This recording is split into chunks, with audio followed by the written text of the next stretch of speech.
Hello, and welcome to the 2025 Snowden Spirit Series Writing Contest and Reception. My name is Kim Bearden, and I'm the Executive Director of Historic Elmwood Cemetery, which has served Memphis for 173 years this year. There are over 80,000 individuals buried in Elmwood Cemetery. The people at rest in this place are more than just monuments and markers that reflect dates of birth and death.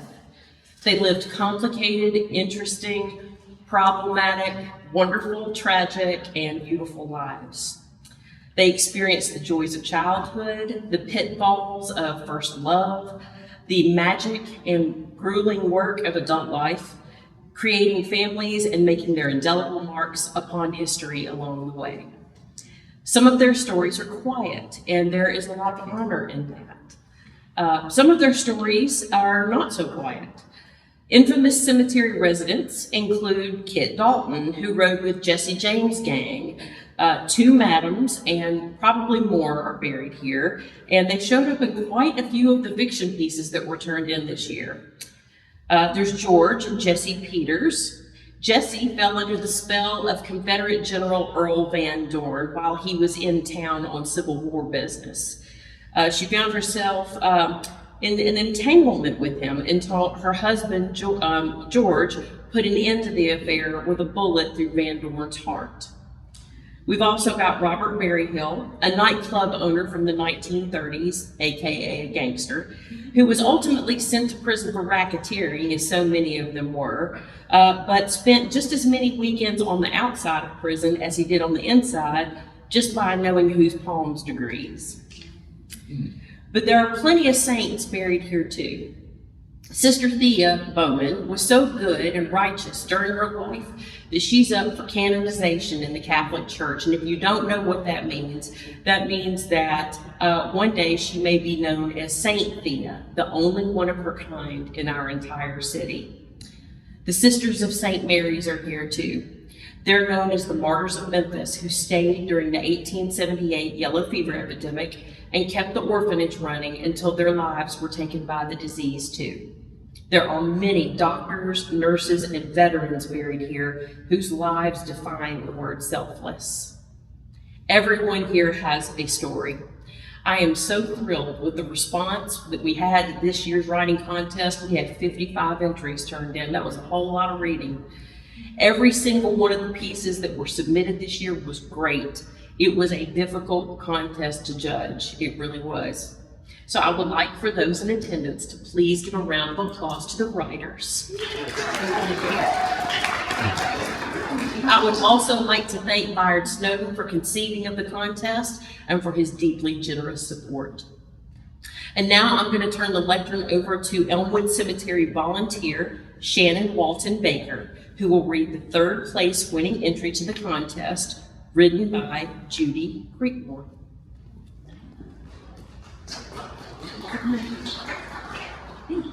Hi, I'm Shannon Walton Baker. I am reading Miss Judy Creekmore's piece, Friends for Life. Janice Lee Parsons was my best friend in first grade. She was the youngest girl in our class, and I was the oldest because of my January birthday. Janice Lee was also the prettiest girl. She had shiny blonde hair and a box full of barrettes to hold it out of her dark blue eyes. She always wore anklets so white that I asked if she had a new pair on every day. She swore she had only 7 pairs she swapped out on school days, and 1 pair with lace around the fold-over tops for Sunday. And the tops of her anklets stayed where they were supposed to. I had stringy, dull brown hair and hazel eyes. Guess who got noticed first when we walked into a room? If you were looking for the most unkempt, I might have been first. My dresses hung from my bony shoulders almost to my feet. If they'd been a bit longer, they would have seen my dingy socks. I told her that my mom always bought gray socks for me. The tops were always stretched wavy and crept down into my shoes. Sometimes there was more sock at my instep than covering my ankle. Since we were Deborah May Parkins and Janice Lee Parsons, she sat behind me in class. She liked to talk about her cat. While Miss Thompson showed us how to draw a letter, I'd feel a poke at my back. Deborah Lee, my mama thinks Tootsie's gonna bring us a kitten. Poke. Deborah May, Tootsie brought me a dead bird. Mama said she'll bury it while I'm at school. Poke, poke, poke. Sometimes when I didn't feel a poke, I'd look around and Janice Lee's head would be resting on her desk. Miss Thompson seemed to be happy Janice Lee was quiet. That summer, there was a family reunion at my Granny Parkins' house. Janice Lee's mother said she could go and even spend the night there with us. That was extra special because Janice Lee never went anywhere except school without her mama. Besides our clothes and food, my mom put a couple of boxes of things in the car that Miss Parsons said Janice Lee would need. Don't you know that all of my relatives gawked at Janice Lee? Not one child there could hold a candle to her beauty. I still remember the reflected glory I felt while introducing her to each of my cousins.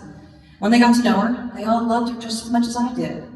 We had a wonderful day of playing in the woods adjacent to Granny's house, and the best food I'd ever had. Janice Lee did not get a single smudge of chocolate cake on her dress. Granny and Papa lived on a rented farm in an old unpainted house on a hill far off on the road. Janice Lee had never been to a house that didn't have electricity or running water. I showed her the outhouse too. At first she didn't want to go in there because of the smell and the wasps. Finally, not wanting to go behind a bush, her bladder went out. Because there were so many of us there that evening, the adults sat on the front porch after supper. Us kids ran around hollering and catching lightning bugs. Janice Lee wasn't much for running, so she sat on the porch and patted the dogs. I brought her some jugs of bugs in a jar. It was a long front porch with a few loose boards, a creaky swing, and usually a couple of old dogs snoring and swatting flies with their tails. Tails went from lazy to enthusiastic when anticipating belly rubs. Down toward the road from the house was a spring where they got their drinking water. On hot days, in the cotton field or truck patch, they drank buckets full from a communal dipper. It's where Granny kept perishable foods like butter and cheese. A small shelter of rough-hewn lumber kept out debris and raccoons. That's where we were when Granny yelled for all the kids to come and sit on the porch. Grandpa was the storyteller, and we all gathered around. He pushed back his stained gray fedora, which was wholly from the dogs fighting over it. Grandpa began his story. If you pay attention, you can sometimes smell bacon frying on nights like this. When it's dark, like it is now, you might even see the flicker of a campfire down by the spring. You won't find anyone cooking down there, though. It's a hate fire and hate bacon. Years before this land was settled, that road down there was just a horse path. Poker. What's a hate? One evening, a rider stopped for the night down by the spring. He set up camp and was frying bacon for his dinner when another rider came along. Nobody knows the story of how it happened, but one of those riders was murdered and his head cut off. Even now, on nights like this, the headless rider comes on his hate horse looking for his head. Some say the killer carried it off. Others say it was buried near the spring down there. The young ones with their feet dangling over the edge of the porch pulled them up. Janice Lee grabbed me around the waist. In the gloaming, we could see the hazy outline of the spring shed. And yes, there it was. The faint smell of bacon frying. Was that the horse hooves we heard in the distance? An old woman who lived back then told my papa that she'd heard when she was a girl that the head was buried further up this way. He paused for a fact. Right about where the porch step is. That rock next to it might be the headless rider's tombstone. Janice Lee gripped me tight and squealed. I helped her up, and we hurried inside. That was Janice Lee's first ghost story. Miss Parkins, do you think the Hank was really here? She asked my mom and pulled her nightgown over her upstretched arms. No, sugar, Hanks aren't real. They're just old stories the grown-ups tell so kids will get scared and come in the house so we can talk in peace. What? I decided Mom told Janice Lee that so she wouldn't be afraid to sleep in the creepy old house that night. When we took her home, she grabbed Tookie, holding her firmly in one crooked arm as she pulled me aside. Didn't they? You know what? What? I like Hank stories. Me too. Not long after the family reunion, Janice Lee got sick. I'd walk by her house and wave, "Hey, Janice Lee, I'm here if you can come out and play." I prayed every night that I would see her in second grade, but she didn't come. The following February, Mom took me to her funeral. I didn't understand cemeteries or why we went there to say goodbye to Janice Lee. I gave Miss Parsons the Valentine I'd made. She and Mr. Parsons hugged me. They were crying, and it made me cry too. A month later, I came home from school to find a pile of clothes I recognized. There was a huge box of child-sized shoes, purses, socks, and slips, and barrettes. Mom gave nearly everything to a little girl at our church. Recently, while searching for my husband's relatives in the Elmwood Cemetery directory, I thought of Janice Lee and looked up her name. There was a photo of a death certificate. The cause of death was listed as septicemia generalized by hydrocephalus meningocele. Well, that can't be right. But it was. There were her parents' names and her address just down the street from where I used to live. There was a photo of a grave marker that wasn't there when I said goodbye to her. Janice Lee Parsons, November 29th, 1948. February 14th, 1957. Our baby at rest. So here I kneel, placing barrettes willy-nilly on her plot. Janice Lee and I are having our own reunion. I've told her how much I missed her when she left and brought her up to date on my life. I have a memory full of my grandfather's hate stories to share next. Yeah.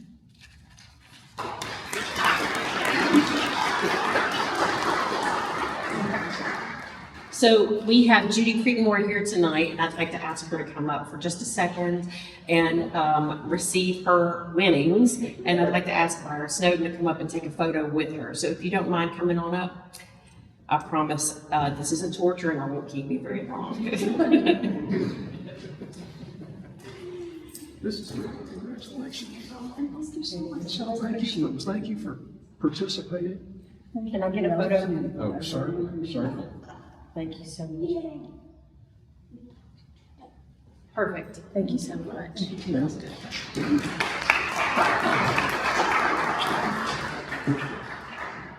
I told Kim I wasn't going to say anything. Well, I'm sure you can hear me because I talk too loud. But I think Kim and the staff and everyone who read to make these judgments deserves a big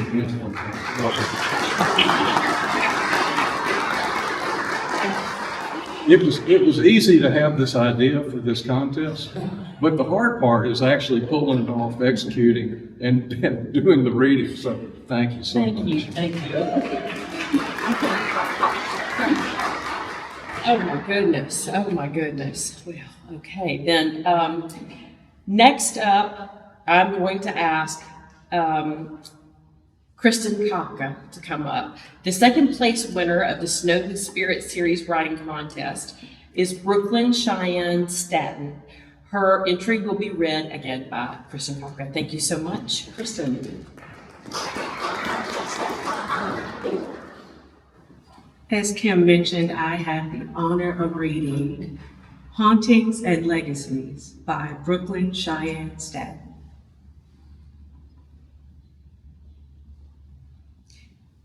The difference between a haunting and a legacy is the difference between fear and love. I don't have the wisdom through years of life since I only had 3 of those. But it's been almost 100 years since I laid down in my crib and woke up in this pine box at Elmwood Cemetery. So I think that gives me the right to an opinion. It has been a strange existence.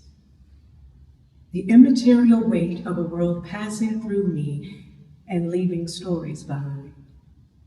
I find myself still hanging on tight to my teddy bear, a loyal companion even as I drift through different realms, watching and now remembering the fleeting moments of fear and love that defined the lives of my parents. The smell of pine trees and jack-o'-lanterns surrounded my father on the day he was born in October of 1913. My mother, Alma Pinkston, on the other hand, entered the world wrapped in the warmth of love and promises, yet to unfold on Valentine's Day that same year. Their paths converged at Union University, where father traded bruises on a now-forgotten football field for the soft, tender looks exchanged with mother. When they were just 19 years old, they ran away together on October 15th, 1932, to St. Francis County, Arkansas, to exchange hastily whispered vows. Till death do us part. Their love, forged in the fervor of youth, was as undeniable as the quickening secrets they held close. And so, just 8 months later, I, Richard Glenn Harwood, entered this world in June of the following year. Were there rings exchanged out of fear of judgmental glances or risk of an eternity in hell? Or out of love for a new life together? I don't think they could even tell you that. I think it was a little bit of both. From the pulpit of National Avenue Baptist Church to the athletic fields of Treadwell Community Center, fear and love played a tug-of-war in Father's heart. Devotion to his congregation and passion for Mother kept him moving between worlds, a preacher by day and playground director by night. That didn't leave much time to be a husband. But it was my passing on April 16, 1937, that splintered their hearts in ways words cannot capture. My mother's screams echoed across the city when she found my small, stiff frame, still clutching the teddy bear they gave me as an Easter present, and discovered the thin line between haunting memories and immortal legacies. Just 1 month later, Father faced the unbearable ordeal of burying me again. At least, that's what it felt like was happening when he had to officiate the funeral of 11-year-old Rayford Taylor, the young boy who had drowned while running into the Wolf River pursuing something he loved. It was said that Rayford's last breath was taken in terror, surrounded by the very waters he had eagerly embraced. To see another life, young life, lost so soon after mine was gut-wrenching for Father. With every word he uttered at Rayford's funeral, the weight of his own grief pressed heavily upon him. Rayford was buried at Elmwood Cemetery, just across those hills over there. And in these quiet halls of eternity, Rayford and I found solace in a friendship that transcended the boundary of life and death. Soon enough, my parents' 5th anniversary came around. The traditional gift, as all busybody Baptist women at church reminded Mother, was wood. I guess you could say they celebrated, but they didn't celebrate together. Father spent that evening desperately grasping the sides of a wooden pulpit, preaching a fiery sermon he had already preached dozens of times.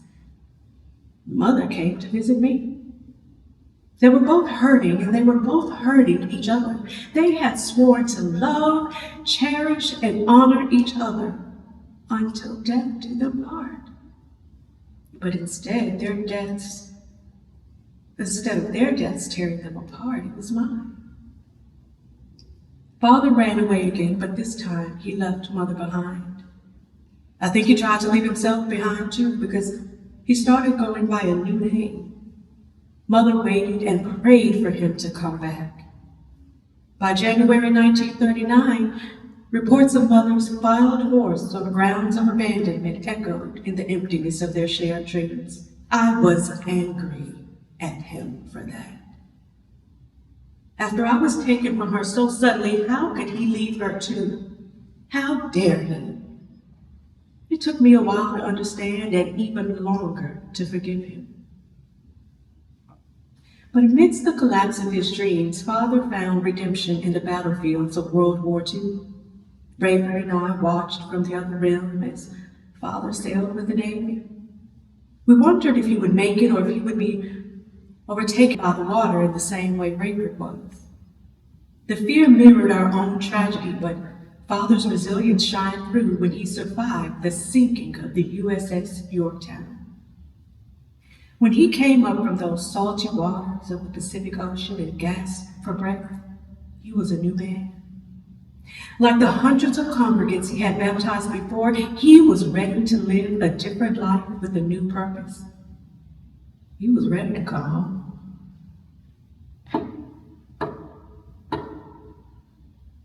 He knocked hesitantly on that same door he had run out of years before. When Mother came to the door, she looked like she had seen a ghost. Father got down on one knee and begged for forgiveness. She was immediately relieved, as this exact moment had played in her dreams and nightmares over and over since he left. But she was also guarded. "What makes this time different?" she said. "How do I know you won't just run away again?" It was a fair question. "Because," my father replied, "this time I'm running to you." And for the first time in a long time, he reminded me of the man that used to tuck me in at night. Love persevered when they remarried on March 24th, 1943, this time in Memphis. Vows spoken once in haste were repeated deliberately. This time after being tried by fire, and this time they added one. Where you go, I go. Things would be different this time. They may have reconciled, but that didn't mean they recovered. When my parents had me, I was a product of an act of love, but once they lost me, I was a source of fear. Mother couldn't stand the idea of losing a child again, and Father couldn't stand the idea of losing her again. So it would be years before they were ready to welcome my little, or I guess I should say, eventually older, sister Susan into this world. Their story wove through townships, churches, and finally to Kentucky, where Mother Alma breathed her last. I don't think she ever got over the fear of losing another child, but then again, she never had to.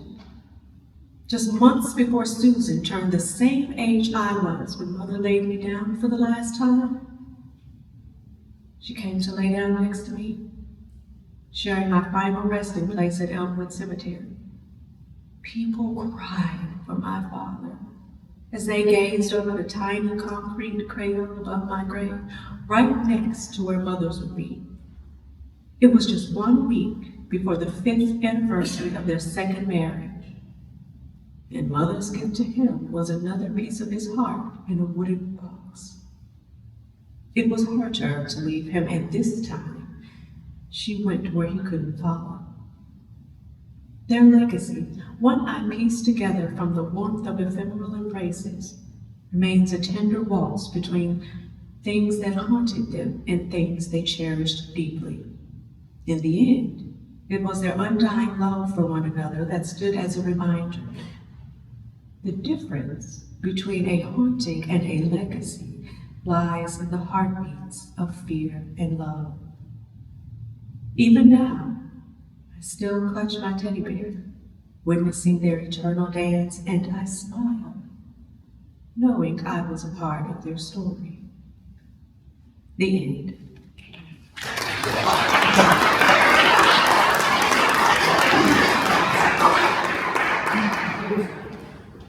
All right, so I'm going to ask Cheyenne to come up here and accept her winnings. And Byron, I hope you'll come up here and give them to her. Thank you so much. It's really beautiful. Really cool. There we go. You seem good. Congratulations. Thanks, y'all. I appreciate it. Good job.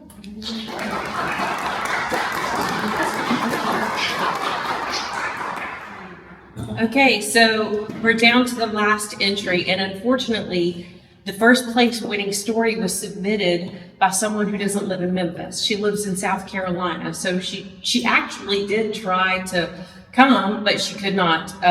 So we're going to still read her story aloud. And I have voluntold my husband, Willie Bearden, to come up and read it for her, please. So if you don't mind, Willie, come read your story. This is by Tracy J. Reynolds.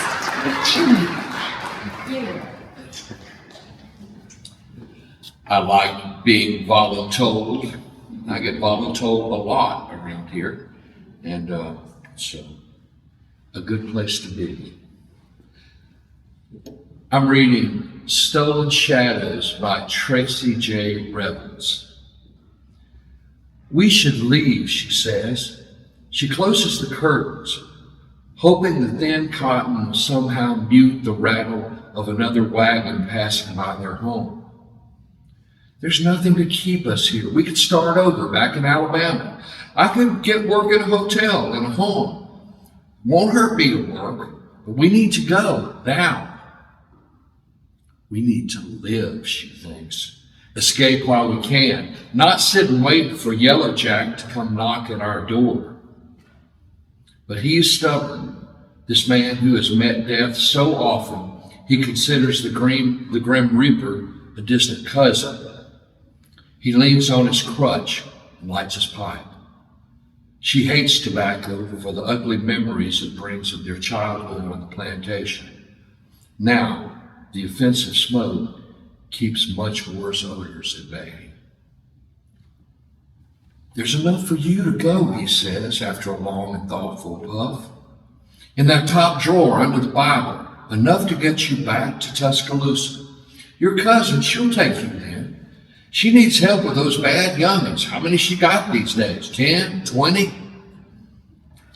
It's said with an exaggerated frown, but the words are soft and gentle and not meant for cruelty. She folds her arms. Eliza has 4, and they're not bad. Well, they must not take after their pappy. Eliza drove her ducks to a poor market when she married. Her hand on his arm brings silence. No playfulness can be permitted. She loves him for his ability to make light of grim tidings, to seek joy even during troubles. But this time, he must be serious. We go together. I won't leave you. But we don't have the money for both. You know why. She sets her lips in a hard grimace. Now is not the time to agree that he gambled, spending most of all their savings on a tool for his trade.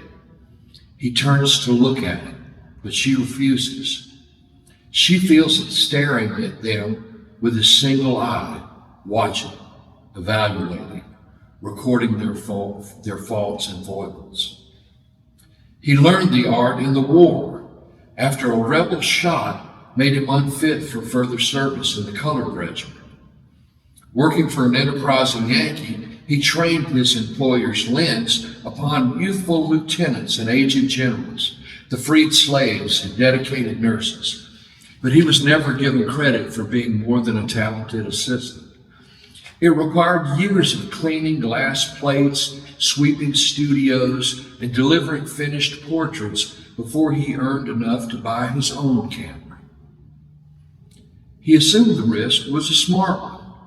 Their people were faring better. Some had risen to prominence in Memphis and had become comfortable. They would want wedding pictures or portraits of honored elders. They would gather church choirs and social clubs to pose with community pride. In time, prosperity and reputation would come to his enterprise. He would wear tailored suits, smoke fat cigars. She would flaunt frocks with bustles, high hats, and silk flowers. Now it seems like a fragile dream, a delicate image etched in glass, so easily shattered. You have to go, she insists. I have to stay, he says, putting aside his pipe, watching the last of the smoke curl toward the ceiling. I'm needed. You're no doctor, she scoffs. Nor is he a nurse or an apothecary. He can't tend to the sick. He can't provide for the dead. He doesn't possess the strength to hoist bodies from his carts or to dig graves. You're right, but I'm still needed. for their memory. At first she doesn't understand. Then he nods toward the small jet frame on the table beside her chair, covered with a mourning veil of fine black lace. She keeps the photograph close for the comfort it gives. Think if we didn't have it, he urges. If our little boy was gone from us with nothing to remember him by. Folks need a picture, even if it's the last one. She shakes her head. She's the practical partner in their union. It's not worth the money. Now, his hand is firm on her arm. Folks got nothing to pay with anyway. Then why? Because this is what I'm called for. Just like Dr. Tate is, to do what we can. She quivers. He leans close, puts his head to hers. Someday, they'll try to forget us. They'll say we didn't matter, weren't even here. They'll lose our names, but I can prove we were people.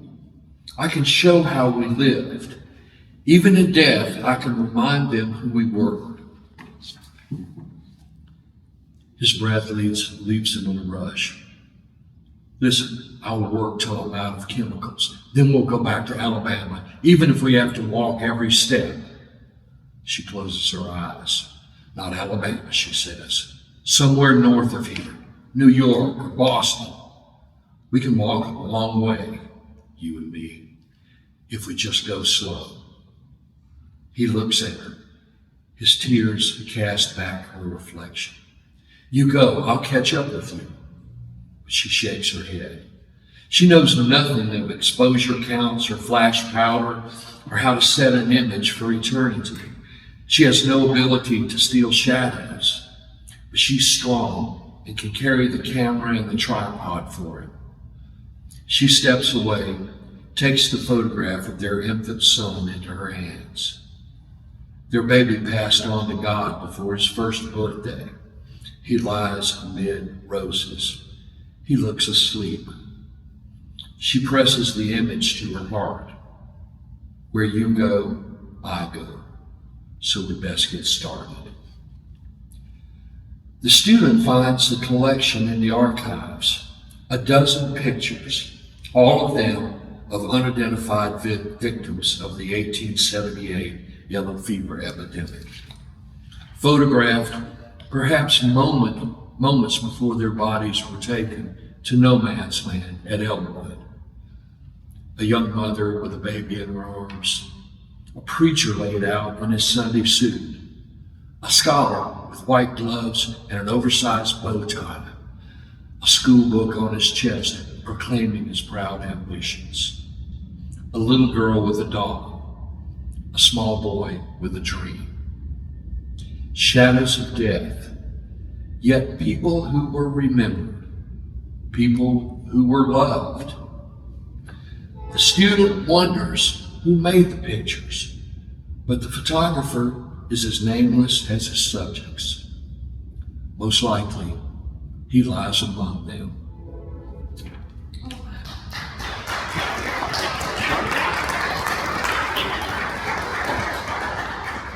That was wonderful. Such a good story. I am thrilled with how this contest turned out this year.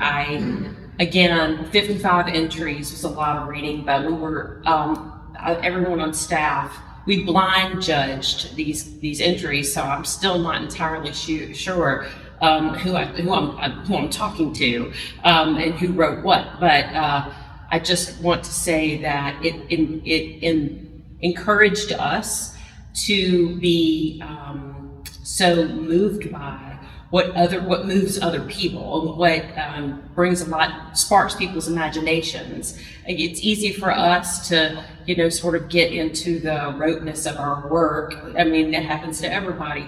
But when you hear back from writers and creatives, and they tell you what you are to them, then that helps you in your work. So I just want to say thank you again to all the writers.